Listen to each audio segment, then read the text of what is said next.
묵상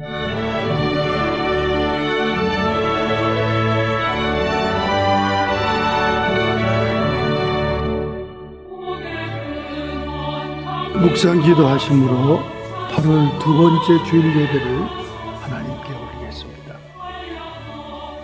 보라, 장차 한 왕이 의로 통치할 것이요 방백들이 공평으로 정사할 것이며 또 그 사람은 광풍을 피하는 곳, 폭우를 가리우는 곳 같을 것이며 마른 땅에 냇물 같을 것이며 곤비한 땅에 큰 바위 그늘 같으리니 보는 자의 눈이 감기지 아니할 것이요 듣는 자의 귀가 기울여질 것이며 조급한 자의 마음이 지식을 깨닫고 어눌한 자의 혀가 민첩하여 말을 분명히 할 것이라.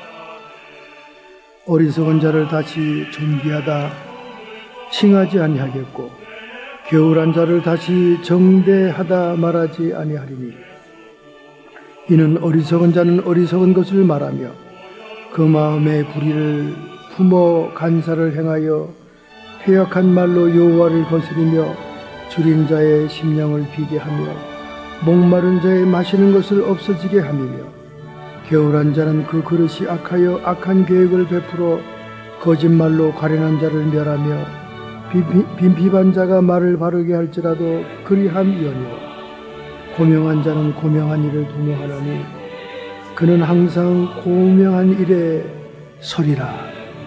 하나님 아버지, 오늘도 주의 사랑 주의 은혜 못 잊어 저희들이 주님의 전으로 달려왔습니다. 오늘도 이 시간 마음과 뜻과 온몸을 다하여 예배할 때 주의 성령이 이곳에 좌정하시며 주의 천군이 화답하여 성삼위 하나님께서 영광을 거두시는 참 예배가 되게 하옵소서. 존귀와 영광이 세세 무궁토록 성부와 성자와 성령님께 있을지어다.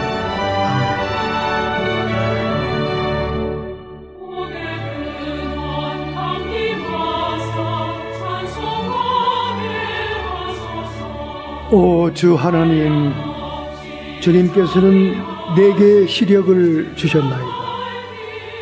내 지성에 눈만 열리게 한 것이 아니라 내 마음의 눈으로 볼 수 있게 하였나이다. 나로 보는 모든 것의 아름다움과 가치와 그 깊은 의미를 깨달아 만물의 창조주이신 주님, 영원히 찬송받으실 주님께 영광을 돌리게 하셨나이다. 조지 애플톤의 기도처럼 오늘 저희들의 영의 눈을 뜨게 하신 하나님, 오늘도 성도의 기업의 풍성함과 내세의 소망이 무엇인지를 보게 하여 주옵소서. 이렇게 보지 못하고 살지 못했던 지난 주간을 다시 주님 앞에 내놓고 회개하며 고백하오니 우리의 죄를, 우리의 허물을, 우리의 실수들을 정결케 하여 주옵소서. 예수님 어린 양의 거룩한 피로 참회 기도를 주님께 드렸나이다. 아멘.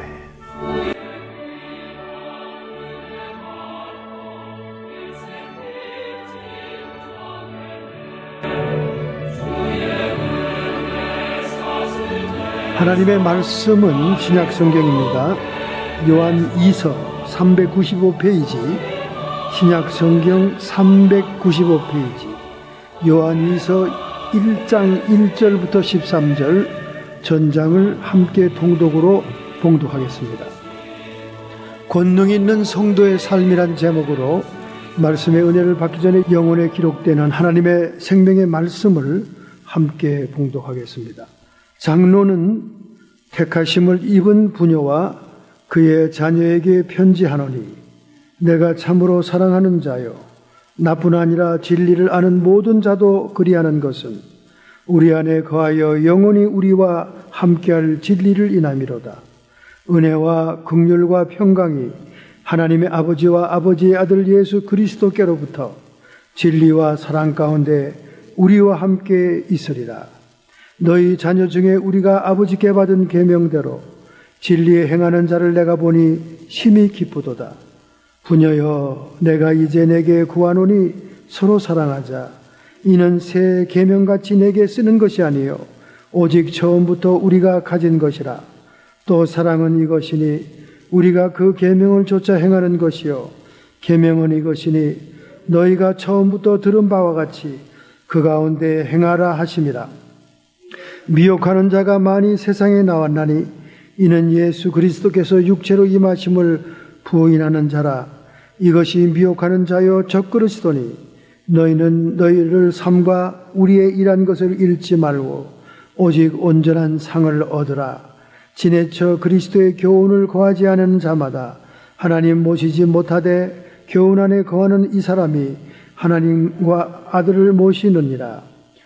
누구든지 이 교훈을 가지지 않고 너희에게 나아가거든 그를 집에 들이지도 말고 인사도 말라. 그에게 인사하는 자는 그 악한 자 일에 참여하는 자임이니라. 내가 너희에게 쓸 것이 많으나 정의와 목으로 쓰기를 원치 아니하고 오직 너희에게 가서 면대하여 말하려 하니 이는 너희 기쁨을 충만케 하려 함이라. 택하심을 입은 내 자매의 자녀가 내게 문안하느니라. 아멘.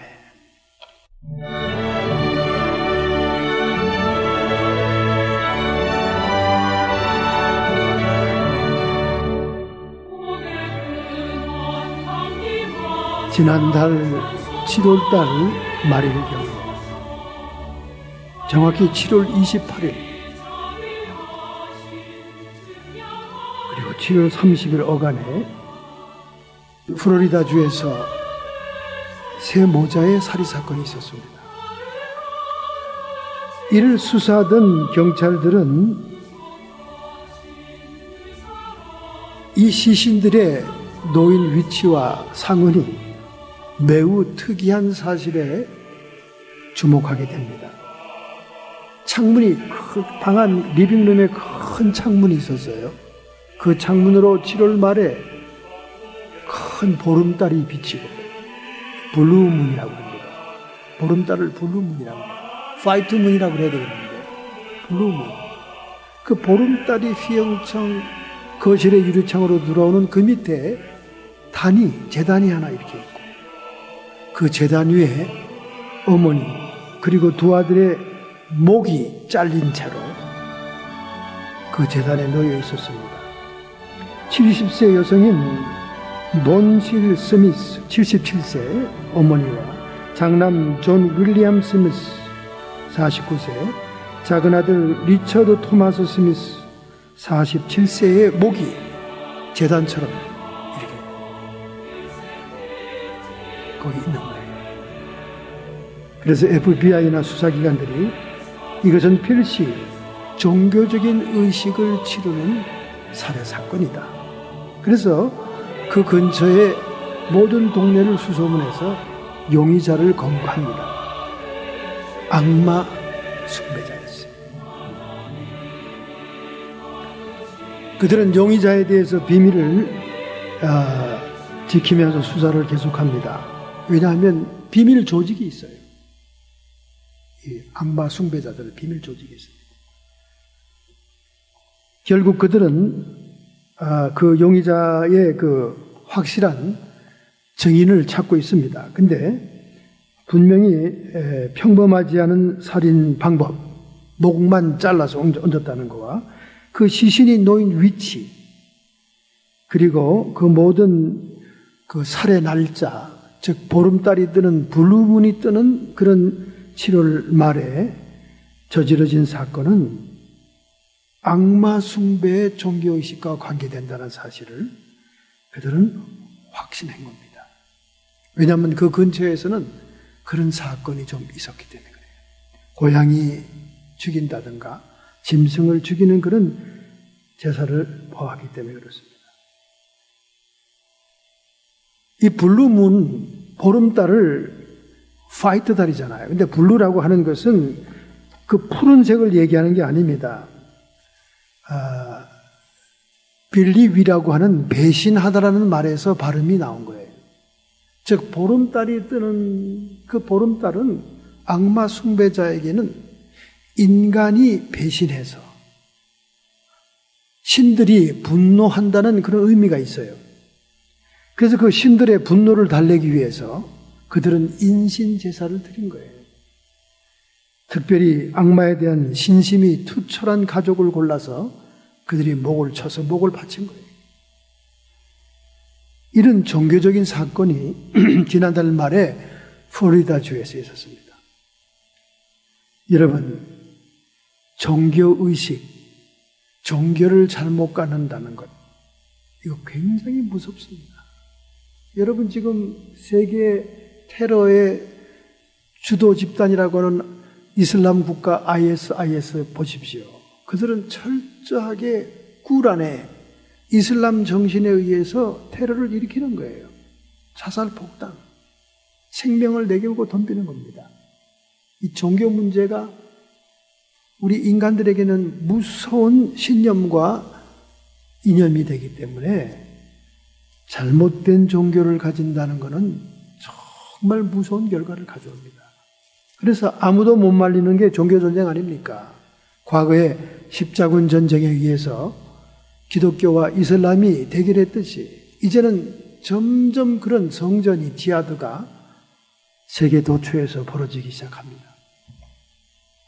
결국 이런 종교의 문제가 세계를 위협하니까, 평화를 위협하니까 유엔 본부나 이런 세계 정부 연합체를 통해서 종교를 통합하자는 운동, 피스를 위해서, 평화를 위해서 하자는 운동이 일어날 수밖에 없게 되는 겁니다. 그렇기 때문에 어떤 종교를 가지고 있느냐, 그리고 이단 종파에 세뇌되어 있느냐, 이런 거 중요합니다. 1992년 10월 26일에 휴거한다고 소동을 일으켰던 마라나타 선교회가 다시 부활했습니다. 그래서 이장림 목사가 다시 주도하지는 않지만 그 밑에 있던 김베드로 목사가 천안의 모 권사의 간증을 대서 앞세워가지고 또다시 2015년 9월 달에 휴거가 있고 종말이 있다고 선동하고 있어요. 유튜브를 지금 또 도배를 하고 있습니다. 이 종교적인 잘못된 의식은 사람들을 맹신으로 이끌어 가기도 합니다. 그래서 오늘 본문에 보면 이런 문제를 다루고 있는 것입니다. 본문이 다루고 있는 요한 2서의 문제는 거짓 교사, 이단 종파, 잘못된 가르침, 이런 것들을 심각한 문제로 여겨서 노 사도 요한이 한 부녀와 아주 극성스럽게 열심을 내고 있는 부녀와 그리고 그 자녀들에게 개인적인 편지를 보낸 것이, 이것이 소아시아 지방의 회람 편지로 사용하게 된 것입니다. 그 당시에 예수님의 인성을 부정하는 헬라 플라톤의 철학의 영향을 받은 영육 이원론적인 영지주의가 유행을 하고 있었어요. 여러분, 이 성경 진리의 철학적인 해석이 들어가면 굉장히 그 말씀이 달콤합니다. 더구나 지성적인 그런 인텔리전스 한 사람들은요, 그 철학이 가미된 말씀을 들으면 환장을 합니다. 환장을 해요. 그렇기 때문에 플라톤의 영육 이원론적인 철학이 섞여 있는 혼합적인 기독교 교리는 어떤 교리냐? 그 플라톤의 영육 이원론 철학은 뭐냐? 육은 부정한 것이고 영은 신성한 것이다. 이렇게 분리시킵니다. 잠시 영이 육이라는 그릇에 들어있긴 하지만은 영하고는 육하고는 차원이 틀리다. 그래서 육은 어차피 지저분하고 타락되고 쾌락을 추구하는 것이기 때문에 극단적인 금욕주의나 극단적인 쾌락주의로 나가게 돼 있어요. 그리고 그 영만 가지고 얘기를 합니다. 그래서 하나님 아들 예수가 이런 부정한 육에 어찌 감히 올 수 있느냐? 예수님이 팔레스타인에 나타나고 십자가에 못 박히고 한 모든 사건들은 가현이다. 가현설.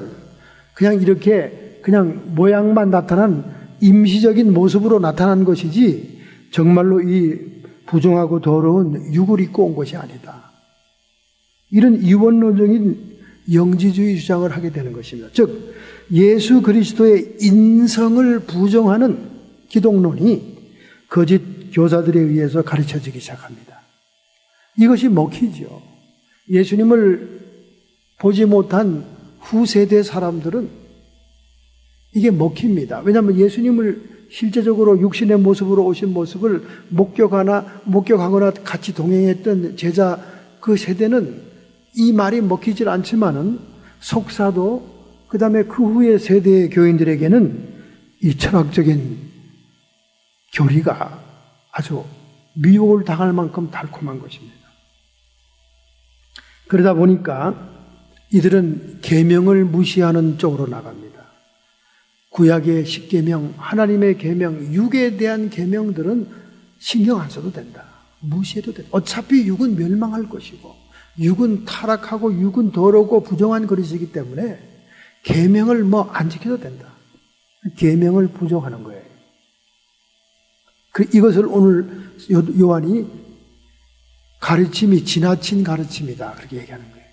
오늘날도 수없는 많은 사역자들이 율법과 계명을 부정합니다. 폐기됐다고 얘기합니다. 잘못된 거지요. 오늘 분명히 여기 사도 요한이 언급하고 있습니다. 내가 너희들에게 얘기하는 계명은 새로 얘기하는 것이 아니고 예전부터 있던 것이다. 그렇게 얘기하는 거예요. 너의 자녀 중에 우리가 아버지께 받은 계명대로 진리를 행하는 자를 내가 보니 심히 기쁘도다. 부녀여, 이 사람이 아주 거짓 교사, 거짓 교리에 열심히 있었던 것 같아요. 내가 이제 내게 구하노니, 아주 개인적인 얼굴을 마주보면서 충고하는 것처럼 얘기하는 겁니다. 서로 사랑하자. 이는 새 계명같이 내게 쓰는 것이 아니요 오직 처음부터 우리가 가진 것이다. 우리가 처음부터 가진 것이다.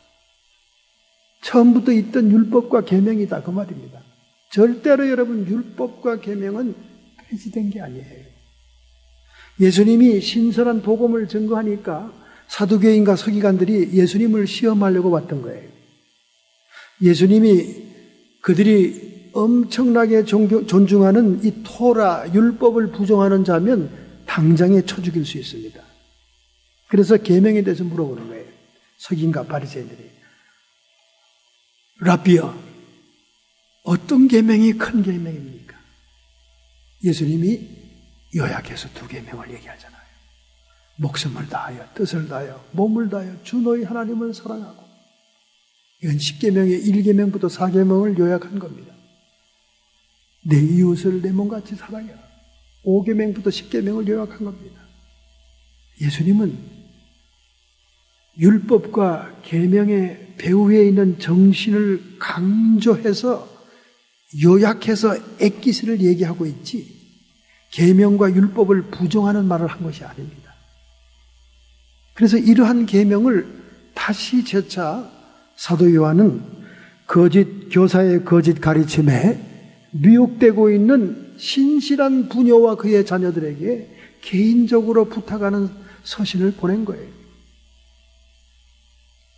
이때가 서기 90년경입니다. 한 세기가 지나가고 있는 때죠. 90년경. 거짓 순회 교사들을 분명히 경계하라. 그들에게 인사도 하지 말고 집에 들이지도 말아라. 여러분, 이건 중요한 영적인 원리를 얘기하고 있는 거예요. 여러분, 우리가 인사를 하고 대접을 하고 호의를 베푸는 것은 호의를 그들에게 보이는 겁니다. 거짓 가르침과 이단들에게는 그렇게 하지 말라는 거예요. 그리고 집에도 끌어들이지 말라는 겁니다. 여러분은 얼마나 착합니까? 인정이 많아요. 여호와 증인이 와도 안식교인이 와도 쌍수를 들고 문을 열어주고 집안에 들어오게 합니다. 일단 집안에 끌어들이면 그들의 영에 의해서 여러분은 감당할 수 없는 미혹을 받게 됩니다. 바로 우리 집 밑에가 우리 동네 여호와 증인의 본부입니다. 본부. 아주 차가 꽉꽉 들어차요. 매일매일 지나갑니다. 그 길로. 한 가족이 때를 지어서. 우리 집도 몇 번 배를 울렸어요. 절대 열어주지 않습니다. 우리 집 문에는 예수 믿는 증거가 다 있어요. 예수님을 찬양하는 문패가 있고 옆에는 예수님이 바다 위를 걸어오는 대형 그림이 걸려 있어요. 그러니 얼마나 먹잇감입니까? 매번 띵동거립니다. 매번 깨어라 파수꾼을 집어넣고 갑니다. 절대 문 열어주지 않습니다. 아이고 목사님이 자신이 없어 그렇구만.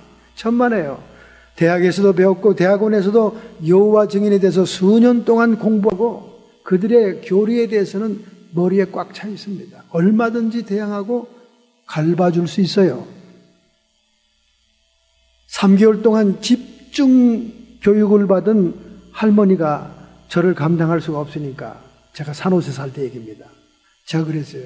다음번에 오실 땐 당신보다 훨씬 높은 원장을 데리고 오시오. 내가 그랬어요. 집에서 얘기한 거 문간에서 얘기했습니다. 그것도 주일날 아침에 교회 가는데 붙잡혔어요. 하도 문을 안 열어주니까 목사가 주일날은 나오겠지 하고 문간에서 기다리고 있었던 거예요. 얼마나 전략이 뛰어납니까? 그래가지고 교회 가고 급해 죽겠는데 붙들고 성경 토론합시다. 할머니가, 나이 많은 할머니가 그래서 저한테 그러니까 할머니를 제가 무시하고 갈 수는 없잖아요. 정중하게 얘기를 들어줬죠. 다 답변해 줬습니다. 잘못된 얘기. 할머니 한 3개월쯤 성경 공부한 거 가지고 지금 저한테 달려드는 거죠? 그랬더니 그렇대. 딸 왜 어때? 딴 얘기를 나가면 절대 못 대답합니다. 딴 얘기를 하면 절대 얘기를 못 해. 자기가 외운 것밖에 말을 못 해. 따발총으로 얘기하면 따발총으로. 다음번에 더 높은 사람 데리고 했더니 정말로 관장을 데리고 왔더라고. 다음엔 관장을. 주일날 아침에 나가는데 관장하고 또 스태프들이 와서 잔뜩 왜들 이러시오? 왜들 이러시오? 사람을 잘못 잡았어. 난 지금 교회 가기 바쁜데 왜 문간에 서서 이럽니까? 관장은 또 좀 그래도 뭔가 식견이 있는 사람이니까 자 갑시다 그러고 가더라고요. 여러분 절대 집안에 끌어들이지 마세요. 여러분이 자신 있고 없고의 문제가 아닙니다. 이거는 영의 대결이기 때문에 그래요. 영의. 영적으로 이단의 영이 있는 사람을 자꾸 대접하고 호의를 베푸면 그 영들이 문이 열린 줄 알고 들어옵니다. 영에 씌이면 맹신이 되는 거예요. 지금 신천지에 빠진 아이들 가족을 찾습니다. 자식을 찾습니다. 플랜카드 들고 본부 앞에 데모하는 부모들이 얼마나 많습니까? 그들을 강제로 납치해서 집에 오면 경찰서로 부모를 끌고 가고 경찰서에서 다투고 싸우고 시비 벌이고 바깥에는 신천지 또 임원들이 와서 그 아이들을 데려가겠다고 납치했다고 신고한다고 막 경찰이 오고 난립니다. 왜 그들이 그렇습니까? 맹신에 빠지는 거예요. 지식적인 교리에만 빠진 게 아니라 그들의 영에 씌어서 그런 거예요. 영에 씌이면 거기는 논리와 합리적인 것이 통하는 게 아닙니다. 영에 씌이면. 그래서 여러분이 집안에 끌어들이고 대접하고 무난하고 인사해주고 호의를 베풀면 여러분의 의지가 열리는 거기 때문에 이단의 영이 여러분 속에 들어옵니다. 영적인 현상이기 때문에 사도 요한이 인사도 하지 말고 집안에 들이지도 말라 이렇게 얘기하는 거예요. 그래도 그렇지 이렇게 얘기하는 사람 많은데 그런 사람일수록 거의 70%는 그쪽으로 끌려가더라고요. 그러니까 오늘 본문의 말씀은 사도 요한이 정말 열심히 있고 순회하는 전도사들을 대접을 잘하는 아까운 부녀 독실한 기독교인 그의 자녀들에게 당부의 편지를 보내는 거예요. 그럼 우리가 이런 거짓 교사와 거짓 가르침을 갖는 사람들을 어떻게 이겨낼 수 있는 권능 있는 성도의 삶을 살 수 있을까? 그것이 오늘 주제입니다. 그 주제예요. 얼마 전에 급여 관련 조사업체인 페이스케일이라고 하는 단체에서 24개의 직업에 대한 조사를 했습니다. 직업을 수행함에 있어서 가장 의미가 있고 가치가 있고 보람 있는 직업이 무엇이라고 생각하느냐 하는 설문조사를 했어요. 그랬더니 1등이 성직자라고 나왔네요. 성직자. 98%가 성직자라고 나왔어요. 1등이. 보람 있고 가치 있고 의미 있고 말들은 잘해. 하여간 지금 미국 신학대학이 텅텅 빕니다. 한국 신학대학이든 미국에 있는 한국 신학대학이든 미국 신학대학이든 클래스가 오픈이 안 될 정도로 신학생이 없어요. 의미 있고 보람 있고 가치 있는 직업 1등 성직자 말들은 잘해. 돈벌이가 안 돼서 안 와요. 저도 주변에 있는 젊은 애들한테 달래고 을르고 별짓을 다 해봤습니다. 너 제대로 된 교단에 들어가면 말이지 보험도 들어주고 뭐도 해주고 암만 올려도 그래 봤자죠 이러더라고 전부 다. 성직자가 제일 의미 있고 가치 있는 직업이래네. 98%. 두 번째는 영문학 교사라네요. 영문학 교사. 세 번째는 외과 의사라고 그러네요. 외과 의사. 96% 외과 의사. 직군별로는 군 관련 직종이 가장 많이 랭킹이 됐습니다. 물론 이론적으로 성직자가 의미와 가치 있는 직업이지요. 의미와 가치 있는 겉보기 그래요. 겉보기. 그러나 오늘날 수많은 이미 신학교를 졸업하고 성직에 있던 목사들이 거의 대부분이라고 할 정도 반수 이상이 다 성직을 떠납니다. 떠나요. 너무 많은 스트레스에 비해서 돌아오는 보수는 적고 생활고가 있으니까 일반 직장을 떼어야 되고 이러니까 그냥 떠나버려요. 한 목회자가 15분 동안 죽었다가 살아났습니다. 이런 간증이 수없이 많지만은 가끔 간증 중에 하나 둘은 건질 게 있어요.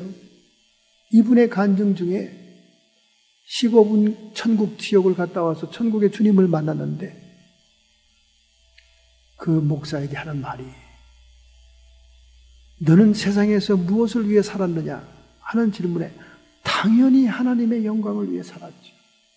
그딴 소리 하지 말아라. 너는 네 밥벌이와 네 자신의 이름과 영광을 위해 살았다. 오늘날 수많은 사역자들이 그렇게 살고 있다. 그 얘기에 죽었는데 정신이 번뜩 뜨더래요. 정신이 번뜩 들더래요. 그 사람이 갔다 와가지고 정신을 차렸어요. 여러분, 말이 보기에 좋고 가치와 의미가 있지 정말로 하나님의 영광을 위해 사냐 그 말입니다. 자기의 부귀 영화 명예를 종교의 이름으로 포장한 거예요. 포장한 겁니다. 저는 너무나 우리 가족의 안에 목사가 너무나 헤일 수 없이 많기 때문에 다 그 내면을 들여다볼 수가 있습니다. 다 똑같은 사역자가 아니에요. 똑같은 마음으로 하는 게 아닙니다.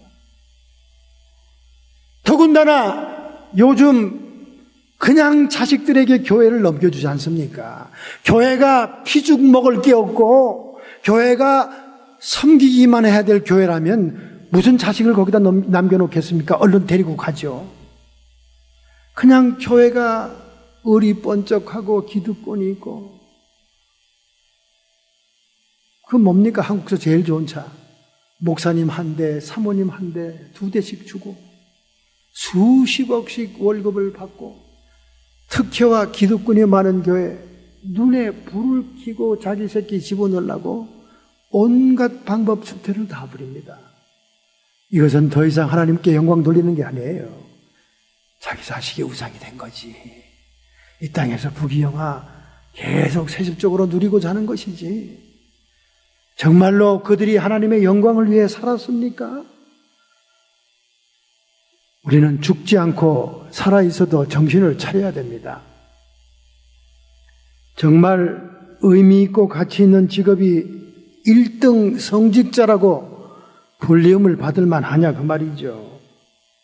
바로 그 조사 밑에는 올해 애플이 사상 최대의 수익을 얻었다. 525억 달러. 후반기에 세상 기업과 직장들이 돈 번 얘기가 기록되어 있어요. 오늘날 젊은이들은 이러한 직장을 얻기 위해 수없이 떠나기 때문에 지금 미국 신학대학에 명목만 있는 거지 클래스를 오픈할 인원이 안 되는 거예요, 여러분. 여기 지금 미국에 있는 한국 신학도 간판만 거대하게 걸려있지, 뭐 세계 선교 뭐 이렇게 엄청나게 걸려있지, 클래스에는 사람이 없어요. 오픈이 안 돼. 지금 전부 다 국영지책으로 하는 게 뭡니까? 온라인 클래스, 온라인 클래스. 집에서 인터넷으로 숙제 줘가지고 공부하는 신학교밖에 안 돼요. 우리가 이러한 시대에 어떻게 성도로서 능력 있는 삶을 살 수 있을까?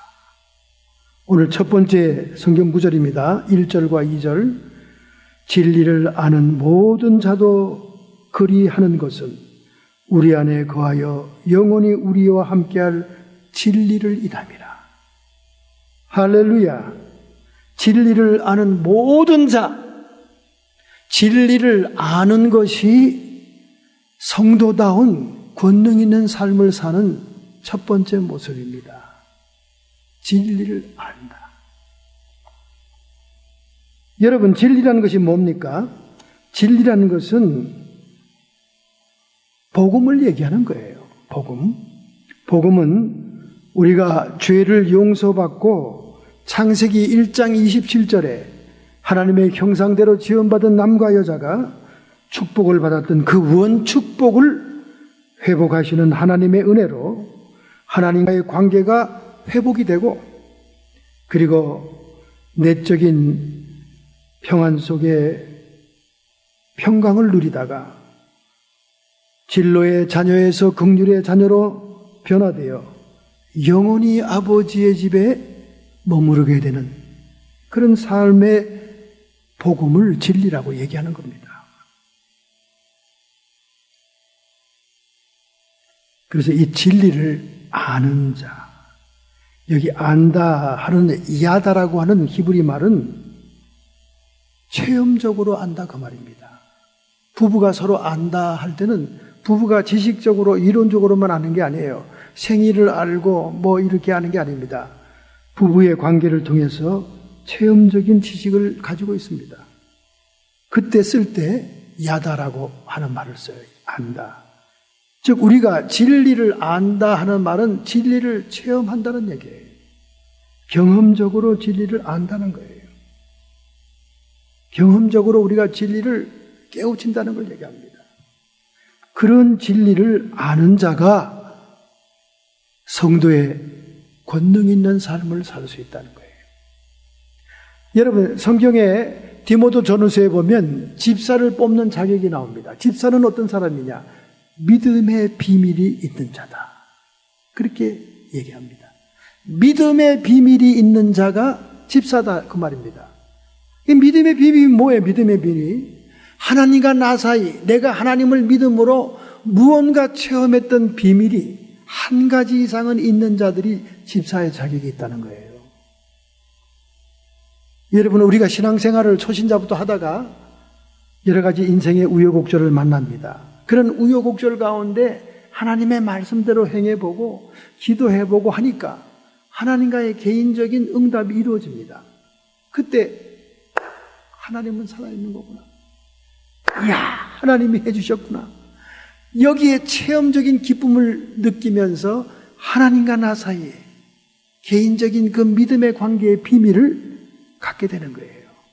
그런 비밀이 하나라도 있는 자라야 집사 자격이 있다는 겁니다. 그런 자라야 하나님께 충성하고 섬길 마음의 동기부여가 되는 거예요. 여러분들에게 믿음의 비밀이 있습니까? 여러분의 인생을 살아오면서 내가 하나님을 정말로 믿고 기도하고 말씀대로 행해보니까 이런 놀라운 응답을 받고 체험을 했지 하는 그런 비밀이 있냐 그 말이에요. 그것이 야다입니다. 진리를 안다 하는 뜻이에요. 그러므로 성도들은 먼저 진리를 알고 바르게 사수를 해야 됩니다.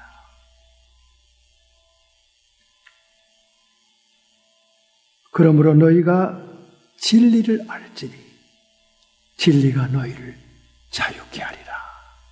할렐루야. 하나님의 말씀의 진리를 우리가 깨닫고 체험하게 되면 그 진리가 우리를 자유케 한다는 거예요. 육체의 모든 얽어맨 질병과 저주와 고통 속에서 영혼의 결박에서도 자유함을 누린다는 거예요. 내가 알지 못한 사이에 나를 괴로움을 주던 모든 흑암의 세력으로부터 자유함을 얻게 된다는 말이죠. 가장 최근에 우리 부부가 기도 응답을 받아준 사람이 있는데 그분은 한국에서 다민족 교회에 나가는 부부입니다. 그런데 아주 두 부부가 너무 독실하게 예수님을 잘 믿고 얼마나 교회에다 헌신을 하는지. 다민족 선교를 하다 보면 맨 들어가는 돈이잖아요. 그죠? 교회 소요되는 경비가 많지 않습니까? 다민족.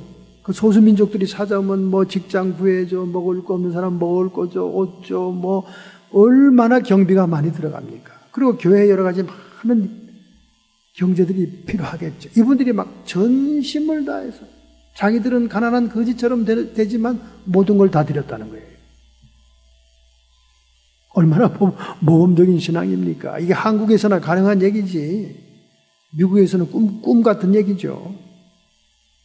그리고 자기는 정말 북한 조선족처럼 살고 조선족들은 자기가 낸 헌금으로 교회를 통해서 많은 섬김을 혜택을 받았다는 거예요. 그런데 문제는 그렇게 안 한 교인들이 그렇게 한 이 부부를 핍박하고 괴롭게 한다는 거예요. 도대체 너는 왜 그렇게 해도 너무 하냐? 그렇게 핍박을 한다는 거예요. 여러분이 교회 생활 오래 해봤으면 이게 무슨 말인지 압니다. 교회 열심히 뛰고 뭐 충성하면 뒤에서 잡아당겨요. 자기는 안 하면 잡아당깁니다. 그러면서 막 교회로 린치를 가하고 막 보통 문제가 아니에요. 그래서 이 여집사가 그만 완전히 마음의 병을 얻었습니다. 마음의 병을 얻었어요. 그래가지고 육체적으로도 병이 온 거예요. 제가 개인적인 얘기니까 다 정확하게 얘기는 안 합니다. 하여간 여러 가지 교회를 걸어서 나갈 수 없는 병에 걸리고 말았습니다. 그러니 얼마나 가족들이 걱정이 태산입니까?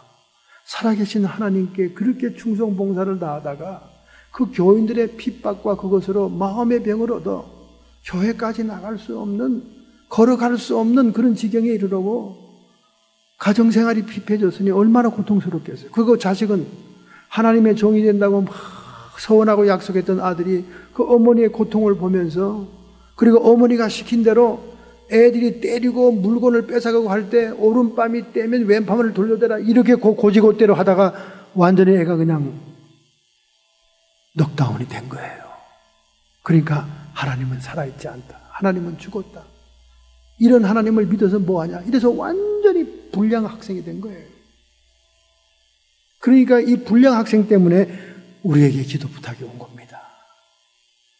그 학생을 놓고 기도할 때 하나님의 성령의 말씀이 임하고 그 말씀을 제가 적어서 카톡으로 찍어가지고 한국으로 보냈어요. 근데 보냈는데 그 자식을 위해서 우리 부부가 작정 기도를 하면서 기도하다가 어부지리로 어머니의 질병의 원인과 그 가정의 문제를 영적인 진단을 하게 됐다는 겁니다. 할렐루야. 보다 근본적인 문제가 무엇인지, 보다 무엇이 그들을 그렇게 괴롭게 하고 있는 건지 하나님이 그 정체를 보여줬다는 거예요. 할렐루야. 얼마나 놀라운 일이에요. 심지어 너무나 정확하게 그 영들의 이름까지 알려 주니까 빼도 박도 못하고 아이고 두 손 들은 겁니다. 아이고. 그래서 지금 40일 작전 기도에 들어갔어요. 저를 한국으로 초청하겠다고 난립니다. 자기 가정의 근본 문제를 해결해달라. 그 가정에 일어났던 사건들을 다 우리가 알게 되었고, 그 영이 그 가정을 완전히 휘짓고 다니면서 전부 다 단명시키고 암병을 유발하고 이제는 이 믿음 좋은 이 여성도에게 들어와서 그를 사망으로 몰고 가려고 하는 그 귀신의 정체를 정확하게 파악하게 하고, 그래서 복받은 겁니다. 그 가정을 괴롭히던 영을 믿음 좋은 사람에게 갇히게 해서 도리어 쫓아낼 수 있도록 기회를 준 하나님이 얼마나 감사한 거예요. 믿음이 감당이 안 된 사람들은 다 암에 걸려 죽었어요. 이미 죽었습니다. 이제 남은 식구들이 또 죽을 차례입니다. 근데 제대로 걸린 거 아닙니까? 믿음 좋은 사람에게 걸렸으니까. 이처럼 우리가 영적인 세계를 진단하고 분별할 수 있을 때 하나님의 복음의 능력을 체험하게 되는 것입니다. 그 자식이 지금은 불량 학생이고 막 하나님을 대적하고 부모의 말도 듣지 않고 학교도 아무도 말도 듣지 않고 완전히 정말 영육의 불구의 인간이 됐다 할지라도 하나님은 그에 대한 계획과 그에 대한 약속과 그에 대한 사명을 포기하지 않고 있다 그 말입니다. 할렐루야. 너무나 개인적인 얘기가 많아서 제가 뭉뚱그려 얘기하니까 여러분이 조금 더 피부에 닿지 않을 겁니다. 왜냐하면 제가 전혀 다른 동네 사람 얘기거나 아주 옛날 사람 얘기면 제가 구체적으로 얘기하고 실명을 들어 얘기하고 보다 구체적인데, 이분은 지금 아직 진행 중인 가까이 있는 사람이니까 제가 구체적으로 얘기를 못하고 영적인 진단 한 사실을 여러분께 보고를 드리는 것입니다. 자식을 위해서 고통하며 애통하며 기도한 그 어부지리로 그 가정의 근본적인 문제, 그 여인의 근본적인 문제를 하나님이 뿌리 뽑을 수 있도록 진단하게 했다는 거예요. 할렐루야. 그래서 우리가 진리를 안다, 복음을 체험한다는 것은 얼마나 중요한 것인지 모릅니다. 왜냐하면 성령은 진리의 영이시기 때문에 우리가 진리를 알고 체험할 때 성령이 함께 동행하고 역사한다 그 말입니다.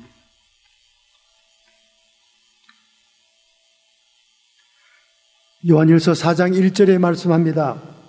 사랑하는 자들아, 영들을 다 믿지 말고 오직 영들이 하나님께 속하였나 시험하라.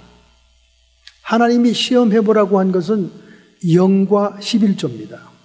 시험해보라는 것은 영들을 시험해보라는 거예요. 많은 거짓 선지자가 세상에 나왔음이니라. 많은 거짓 선지자가 세상에 나왔어요. 그래서 우리 사역자들에게 가장 중요한 것은 영분별의 은사예요. 영들을 분별할 줄 알아야 돼요. 겉보기는 모릅니다. 겉으로 보면 세상 둘도 없는 신사요. 겉보기로 보면 세상 둘도 없는 효자죠.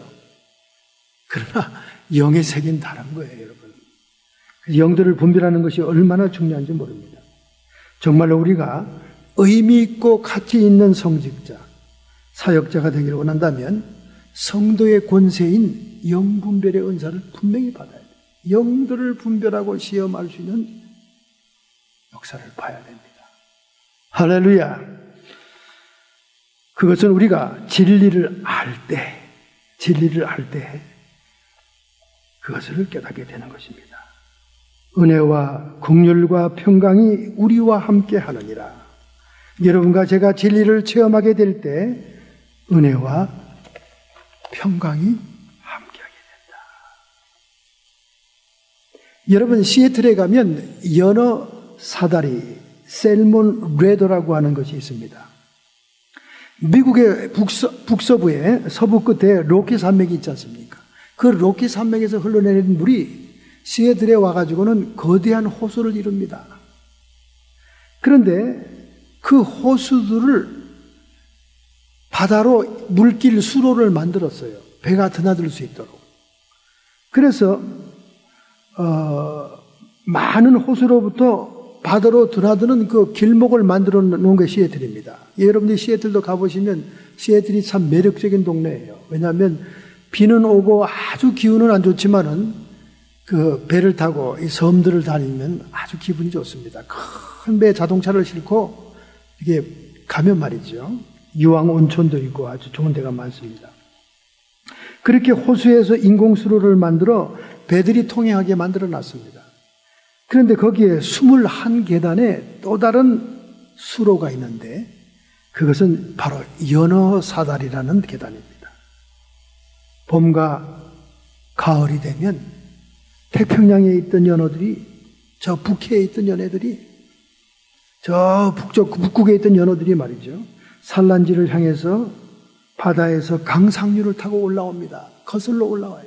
그 연어들이 막 그냥 그 높은 계단을 뛰어오르는 모습이 장관입니다, 여러분. 한번 가면 여러분 구경하세요. 장관이에요.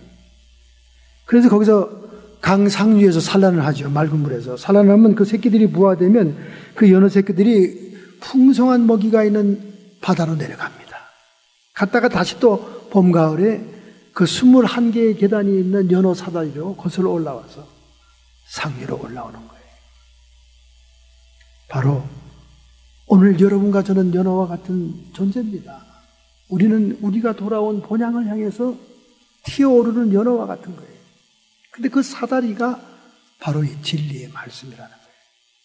여러분이 이 진리의 말씀을 깨닫고 알고 체험하면 연어에게 열려진 통로처럼 우리가 우리의 고향으로 올라갈 수 있는 길이 열리는 것이다 그 말이죠. 1998년 뉴와크에 있는 성공회 에피코스팔 처치지요. 성공회의 주교였던 존 셀비 스팡이라고 하는 신부님이 기독교가 살아남기 위해서 변화되어야 되는 이유라는 책을 썼습니다. 제목이 길지만은 이 책을 언급하는 것은 역사적인 책이기 때문에 그래요. 존 샬비 스팡이라는 신부, 목사님이 쓴 기독교가 살아남기 위해 변화되어야 되는 이유라는 책인데 이거는 자유주의를 촉구하는 책입니다. 이 책을 통해서 더 이상 성공회는 전통적인 교리와 복음의 말씀에 관심을 갖지 않습니다. 그리고 사회복음을 위하여, 사회활동을 위해서 새로운 계획들을, 프로그램들을, 아이디어를 내기 시작하는 거예요. 그는 말하기를 우리가 대부분 전통이라고 여겨왔던 기독교의 교리들은, 신앙의 요소들은 맹신적이고 미신적인 것이었다. 더 이상 거기에 머물러 있다가는 교회는 사라질 것이다. 그렇게 주장을 했어요. 그때 대부분 성공의 지도자들은 이 책에 공감을 합니다. 그냥 성공회가 빨갱이 물이 들리는 것처럼 이 사상에 그냥 다 휩쓸리고 말아요. 개신교회 중에서 가장 빨리 복음주의를 버리고 자유주의로 뛰어든 것이 성공회입니다. 성공회는 사실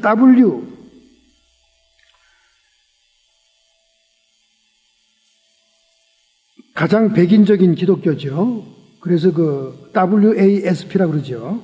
White Anglo-Saxon Protestant.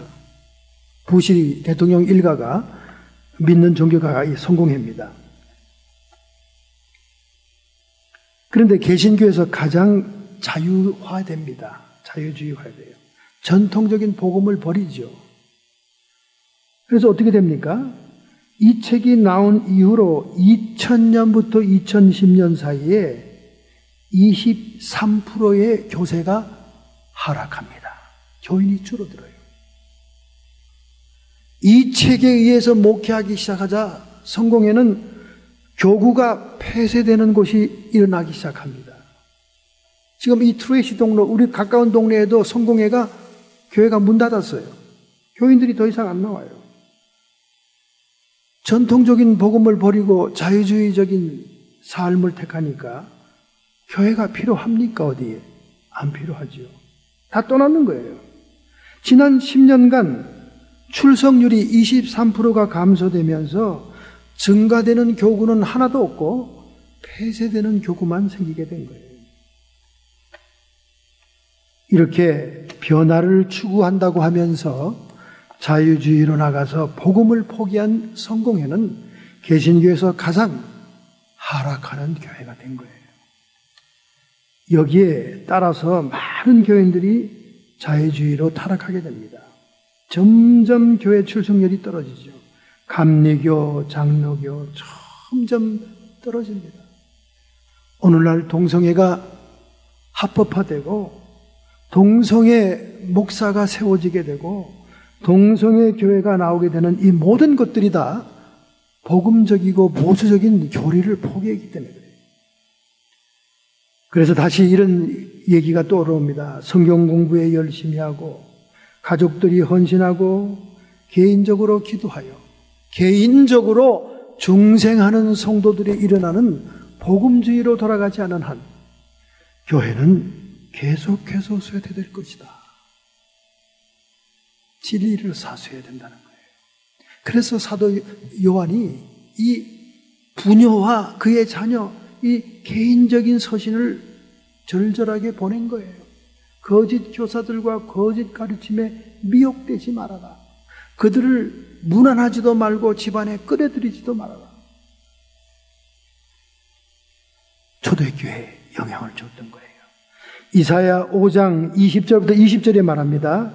악을 선하다 하며 선을 악하다고 하며 흑암을 광명으로 삼으며 광명을 흑암으로 삼으며 쓴 것을 단 것이라고 말하며 단 것을 쓴 것으로 삼는 그들은 화가 있을진저. 스스로 지혜롭다 하여 스스로 명철하다고 하는 자들은 화가 있을진저. 이 마지막 때에 진리와 복음을 저버리는 사람들에 향해서 하나님이 저주하는 거예요. 지금 그렇게 됐잖아요. 선을 악이라 그러고 악을 선이라고. 세상이 그렇게 돌아가고 있지 않습니까? 우리는 이 복음의 말씀을 사수해야 됩니다. 특별히 사도 바울이 강조하고 있지 않습니까? 내가 너에게 주는 계명은 새 계명이 아니다. 옛날에 있던 그 계명이다. 율법과 십계명, 이 계명을 비롯해서 예수 그리스도의 복음의 진리를 우리가 사수를 해야 돼요. 지켜야 됩니다. 자, 두 번째, 우리가 권능 있고 능력 있는 성도가 되려면 어떻게 해야 되느냐? 4절 하반절에 나옵니다. 진리를 행한 자를 내가 보니 심히 기쁘도다. 칭찬하는 거예요. 여기 교회 성도들을. 너희들이 진리를 행하니 내가 참 기쁘다. 여러분, 우리가 성도로서의 능력 있는 삶을 살려면 진리를 행해야 됩니다. 지식만 가지고 있으면 말만 잘하게 됩니다. 교회는 학교가 아니에요. 지식을 습득하는 장소가 아닙니다. 지식을 습득해야 되지만 그 지식을 순종해서 행하게 하는 것이 교회여야 됩니다. 여러분, 오늘날 왜 예수쟁이들이 말만 잘한다고 그럽니까? 지식만 잔뜩 들어서 그래요. 매일 매주일 와서 설교는 어쨌든 들으니까 지식은 늘어나는 거예요. 귀는 당나귀처럼 커지는 거예요. 한 귀로 듣고 한 귀로 흘릴 만정 당나귀처럼 커져요. 지식이 많으면 말이 많은 거예요. 지식이 많으면 아는 게 많으니까 아는 척하는 거예요. 말로만 쏠라 되는 겁니다. 저희 동창 사역자들도 보면 너무 말 잘하는 사람 많아요. 그런데 그들의 행실과 삶을 제가 알잖아요. 가까이서 다 살아보고 친해봤으니까. 전혀 삶은 아닙니다. 안 해요. 제가 그 사람만 만나면 끊임없이 대접을 했어요. 한 번도 그 사람이 사주는 음식을 먹어본 적이 없습니다. 그런데 그 사람의 말씀과 설교는 청산유수예요. 사랑을 베풀어야 되고 먼저 대접을 해야 되고, 그럼 내가 그 얘기를 들으면서 너한테 내가 한 번도 못 받아봤다. 돈 좀 써라. 어째 그러냐? 제가 우리 아버님한테 물어봤습니다. 아버지, 어떻게 그렇게 아버지는 사람들이 따르고 좋아하는 겁니까? 비결이 뭐예요? 나이가 늙어 은퇴했는데도 사람들이 따르더라고. 젊은 사람도 따르고, 좋아요. 시영 아버지 삼고 싶어요. 그래서 졸졸졸 따라다녀. 그거 참 이상하네. 아니, 늙어도 왜 이렇게 사람들이 좋아해? 그때 내가 비밀리 물어본 거예요. 아버지한테. 비결이 뭐야? 무조건 밥 사줘라. 무조건 밥 사주래요. 아니, 돈이 있어야 사주지. 네가 사줄 마음만 있으면 돈은 생긴다. 무조건 만나면 밥 사줘라. 그러면 모든 사람이 너를 따른다. 왜? 먹는 구찌가 되니까. 떨어지는 게 있으니까. 아니, 비결은 간단하더라고. 나는 그걸 몰랐네. 그래요. 어쩐지 아버지는 주머니가 가벼워. 자꾸가 항상 열려 있어. 입은 닫혀 있고 지갑은 열려 있더라고. 그러니까 나이가 들면요, 입만 살아서 떠들잖아요. 니북에서 내려올 때 이러면 1박 2일이에요, 보통 하루. 그렇게 입은, 나이가 들수록 입은 닫으라는 거야. 젊은 사람들하고 같이 있을 때. 나이가 들면 들수록 입은 닫아. 그냥 젊은 얘기, 사람들 얘기 들어줘, 끄떡끄떡. 마지막 끝에 한마디씩 토시만 달아주면 돼. 그래. 그리고 뭘 열어놔야 돼? 입은 닫고 지갑만 열어놓으면 돼, 지갑만. 밥 사주고, 점심 사주고, 먹을 거 사주면 사람이 바글바글 끓는다는 거야. 간단한 거예요. 예수님께서 말한 비결이더라고. 내가 먼저 대접을 받고자 하는 대로 내가 먼저 대접하여라. 할렐루야. 황금률이잖아요.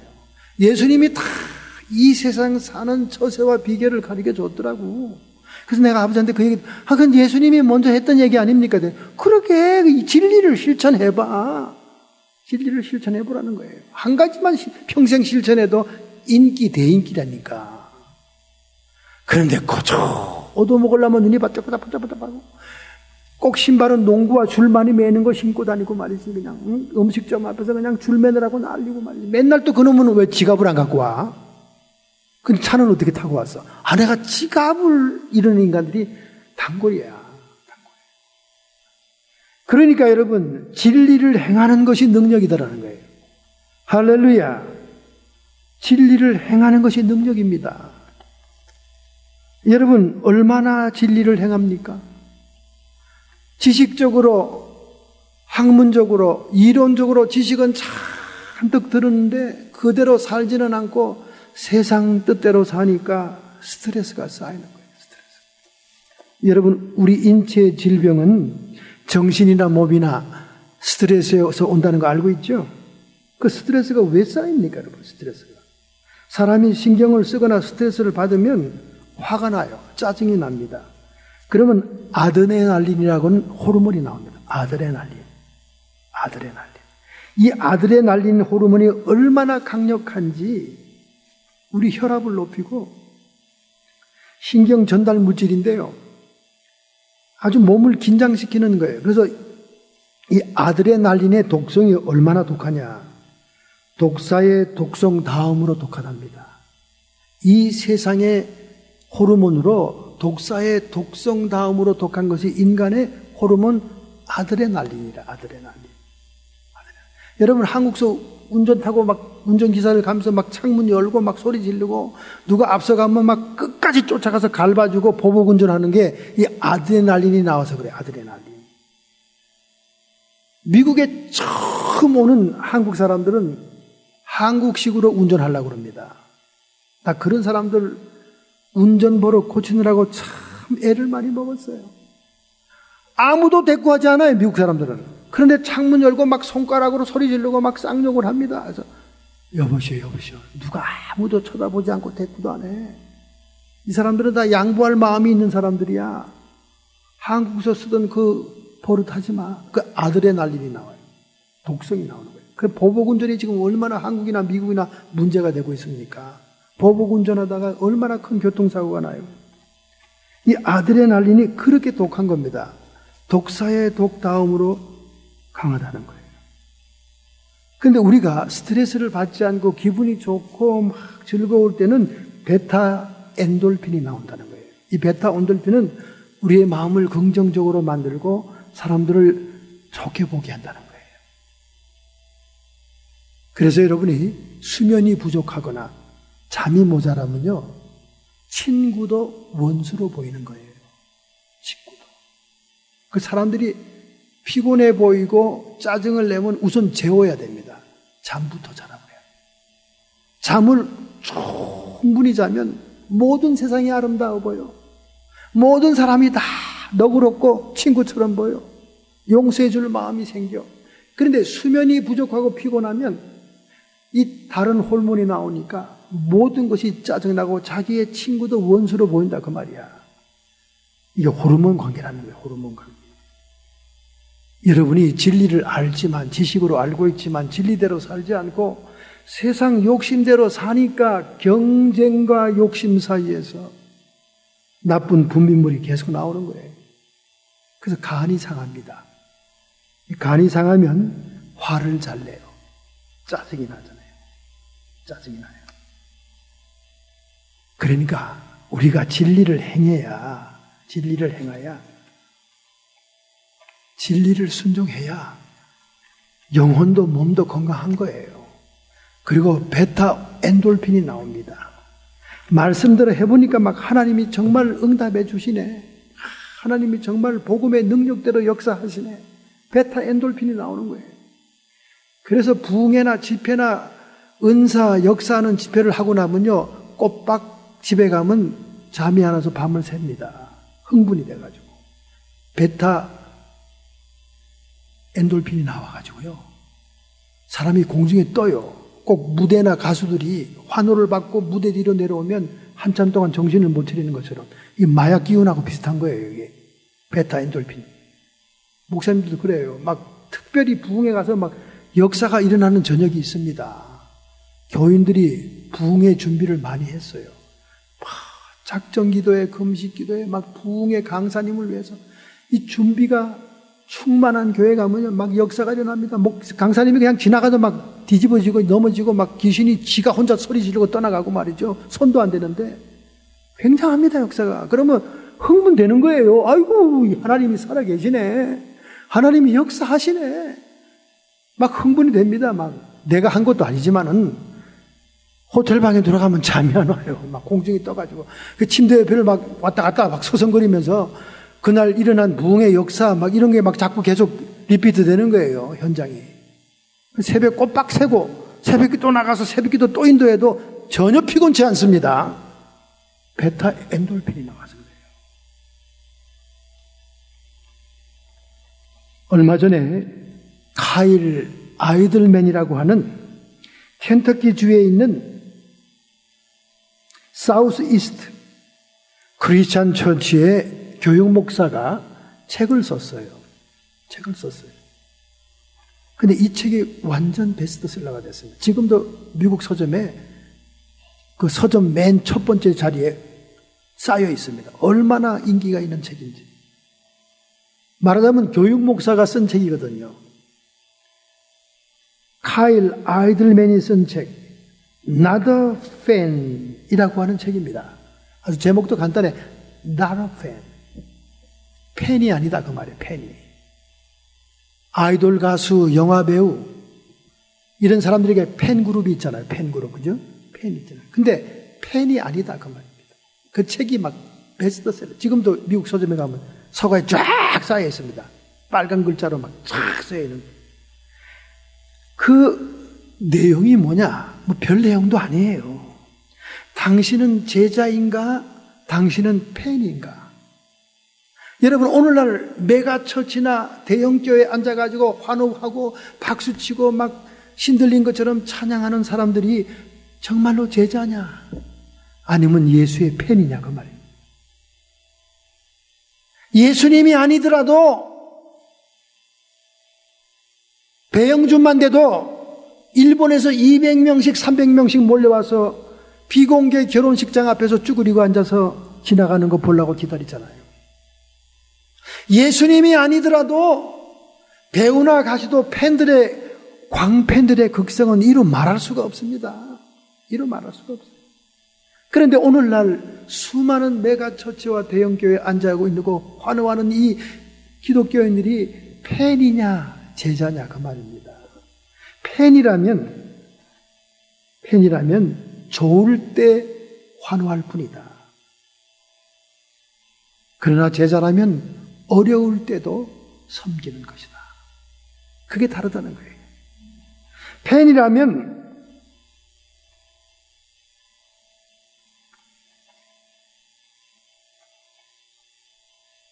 자기가 즐기기 위해서 응원도 하고 환호를 지르지만은 제자라면 자기 희생과 섬김이 있다는 것입니다. 오늘날 교회 나와서 환호하고 열정적으로 소리를 사우팅을 치지만은 전혀 희생하지 않고 섬기지 않는다면 그거는 팬이지 제자가 아니라는 거예요.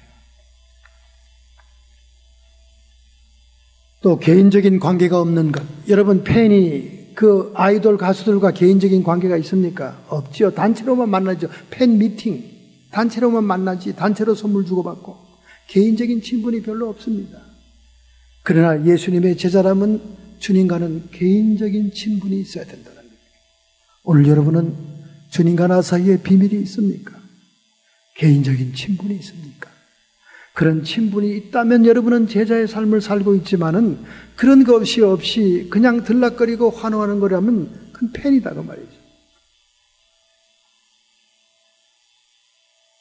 그 다음에 팬은 자신의 번영과 자신의 이익을 추구하는 데 집중하지만 제자라면 자기의 육심을 추구하는 것에 끝나지 않고 자기를 드린다는 것입니다. 여러분은 어떤 종류의 신앙이냐 그 말입니다. 진리를 알기는 알되 지식적으로만 알아서 말로만 떠버리는 신앙이냐, 아니면 실제로 주님을 위해 희생할 수 있고 섬기는 제자의 신앙이냐. 그것을 강조한 책인데 얼마나 전곡을 찔렀는지 그 책이 지금 베스트셀러인 거예요. 여러분은 신앙은 어떻습니까? 여러분은 어떤 신앙으로 살아가고 있습니까? 우리가 성경의 닥트린, 신학의 닥트린에서, 교리에서 가장 중요한 교리는 구원론입니다. 왜냐하면 천국에 들어가느냐 못 들어가냐에 달려있는 것이 구원론이니까. 그런데 메이저 교단이 세계적으로 300여 교회가 있습니다. 그런데 이 300여 교회의 메이저 교단이 구원론이 다 달라요. 구원론은 하나여야 되는데 구원론이 다 달라. 물론 예수님의 유일성마저도 혼란스럽게 만드는 교단들이 많습니다. 그거는 차치하고 예수의 유일성을 부정하는 교단은 얘기할 것도 없고, 보수적인 교단 가운데서도 구원론이 달라요. 크게 두 종류의 교단과 교리를 얘기할 수 있습니다. 장로교회와 감리교회, 칼빈주의와 웨슬레주의로 크게 나눕니다. 칼빈은 뭐냐? 16세기에 스위스 제네바에서 프랑스 사람인 장 칼뱅이, 영어식 발음은 존 칼빈이 제네바를 성시화하면서 장로교회 제도를 확립하죠. 개혁주의입니다. 리폼드 처치죠. 그래서 장로 제도를 만들어요. 대의정치를 만들어요. 그리고 이분의 신학의 중심은 절대 주권과 예정론입니다.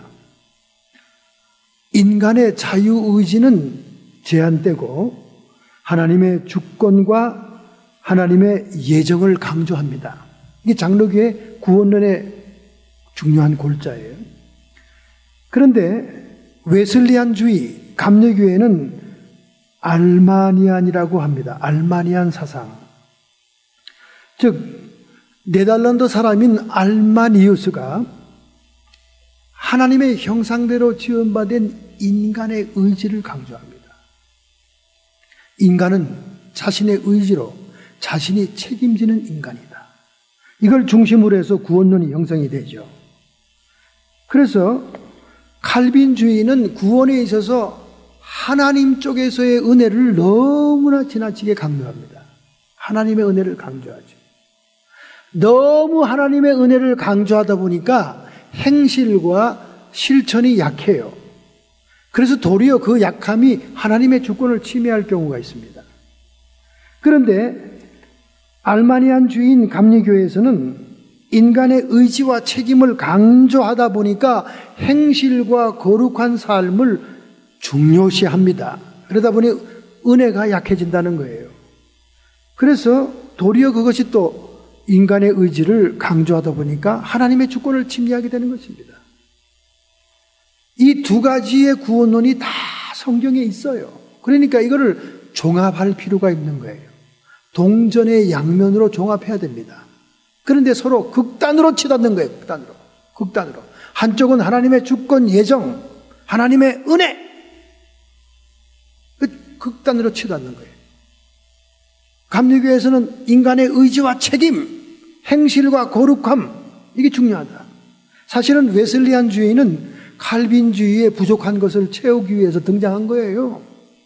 너무 칼비니스트들, 17세기에 칼비니스트들이 말이죠. 네덜란드 칼비니스트들이 극단적인 은혜를 주장하니까 행실이 나빠지잖아요. 사람들이.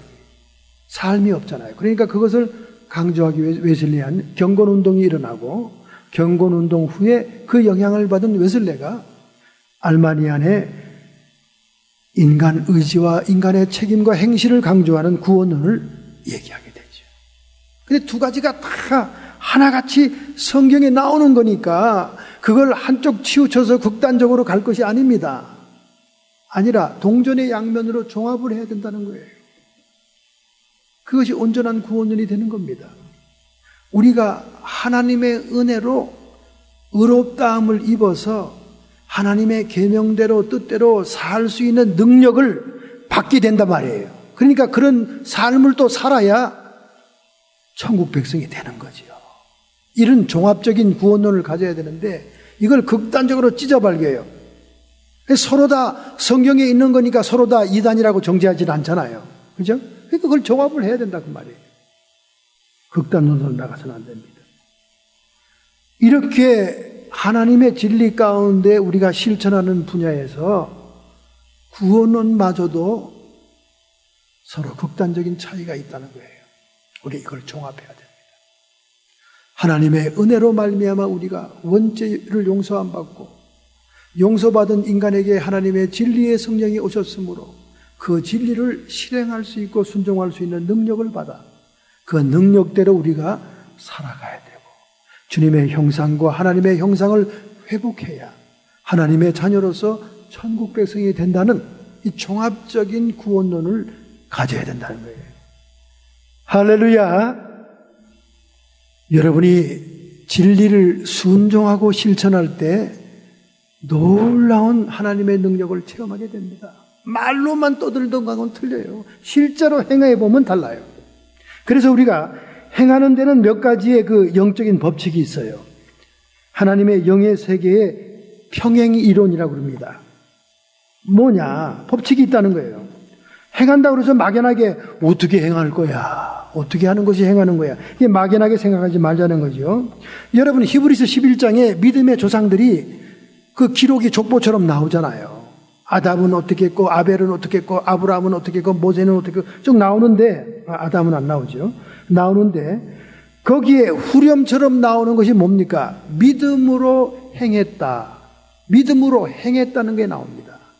이 믿음의 조상들의 얘기예요. 11장에. 그러니까 우리가 믿음으로 행하지 않으면 믿음이 온전한 게 아닙니다. 오늘 본문의 결론에서 말하는 것처럼 너희는 너희가 삼가 우리의 일한 것을 잃지 말고 오직 온전한 상을 얻으라 하고 얘기한 것처럼 온전함에 이르기 위해서는 행하는 자가 되어야 되는데 그 행동에는 두 가지의 큰 법칙이 있습니다. 천국의 열쇠의 법칙과 믿음의 씨앗의 법칙이 있어요. 천국의 열쇠의 법칙은 뭐냐? 기도하고 선포하는 법칙입니다. 여러분이 기도를 해야 하나님의 뜻이 이루어집니다. 하나님의 약속이 있더라도 여러분이 기도라는 것, 아리랑 고개를 넘어야 하나님의 응답이 오는 거예요. 너희가 땅에서 무엇이든지 매면 하늘에서도 매일 것이요. 너희가 땅에서 무엇이든지 풀면 하늘에서도 풀리리라. 이게 사제의 권세를 얘기하기도 하지만은 기도의 원리를 더 강조하는 것입니다. 우리가 진리를 행한다는 것은 기도를 통해 실천하는 것을 얘기합니다. 두 번째는 믿음의 씨앗이 있죠. 창세기 8장 12절에 보면 이 세상이 있는 동에는 씨를 심고 거두는 파종과 추수의 법칙이 있다고 그랬습니다. 오늘 여러분과 제가 진리를 행하는 데는 믿음의 씨앗의 법칙을 사용해야 됩니다. 여러분이 물질을 구한다면 물질을 심어야 되고, 여러분이 건강을 구한다면 여러분의 몸으로 헌신해야 되고, 여러분이 영적인 은사와 하나님의 영의 세계를 체험하기를 원한다면 기도로 심어야 되는 믿음의 씨앗의 법칙이 있습니다. 아무것도 안 하고 그냥 하나님이 알아서 해주시겠지 이러면 안 됩니다. 반드시 심어야 돼요. 저도 우리 사모님도 막 어려운 일이 있고 일이 잘 안 되면 큰 돈을 헌금합니다. 그러면 이상해요. 응답이 빨라. 둘이 다 깜짝 놀라서 눈을 동그랗게 뜨고, 하나님이 돈을 좋아하시네. 하나님이 돈을 좋아하는 게 아니라 우리가 좋아하는 돈을 칼처럼 막 아프게 배에서 드렸기 때문에 우리의 마음과 믿음을 보시고 급행 역사를 하더라 그 말이에요. 할렐루야. 이게 믿음의 씨앗의 법칙이에요. 여러분, 이런 법칙들을, 영적인 법칙을 잘 활용해야 응답이 이루어집니다. 그냥 무대부로 앉아서 미련한 곰탱이처럼 그냥 바위를 머리로 치박지 마시고 천국 열쇠의 법칙과 믿음의 씨앗의 법칙을 활용하시면 진리를 행할 때 그 권능과 능력을 체험하게 될 줄로 믿습니다. 할렐루야! 이와 같은 놀라운 신앙의 체험의 역사가 여러분의 삶을 형통케 하도록 여러분, 우리 결단하고 결심하는 기도를 해야 되겠습니다. 하나님 아버지, 저희들이 진리에 대한 지식은 많지만 실천하는 데는 약했습니다. 이제는 천국 열쇠의 법칙과 믿음의 씨앗의 법칙을 활용해서 하나님의 성도의 능력 있는 삶을 살기를 원합니다. 오늘 이렇게 결심하고 결단하면서 여러분의 의지를 하나님께 드리기 바랍니다. 하나님 아버지, 오늘 결심하는 성도들을 축복하셔 주시옵시고 그들의 머리에 안수해 주심으로 영과 육의 역사하는 모든 질병들이 떠나가게 해 주옵소서. 우리의 마음속에 모든 세상을 향한 사욕과 욕심, 경쟁 속에, 비교함 속에 살지 말게 해 주옵시고 성령 안에서 의와 평강과 희락을 이루게 해 주옵시고 악한 마귀, 사탄, 귀신의 세력들에게 우리의 문을 열지 말고 이제는 예수님의 이름으로 대적하게 하옵소서. 악한 사탄에 회방하는 세력들아, 이 시간 예수님의 이름 권세로 쫓김을 받을지어다. 주님의 승리를 선포한다. 하나님께서 영광 받으시는 우리의 생애가 되게 하옵소서. 예수님의 이름으로 감사하며 축복하며 기도하옵나이다. 아멘.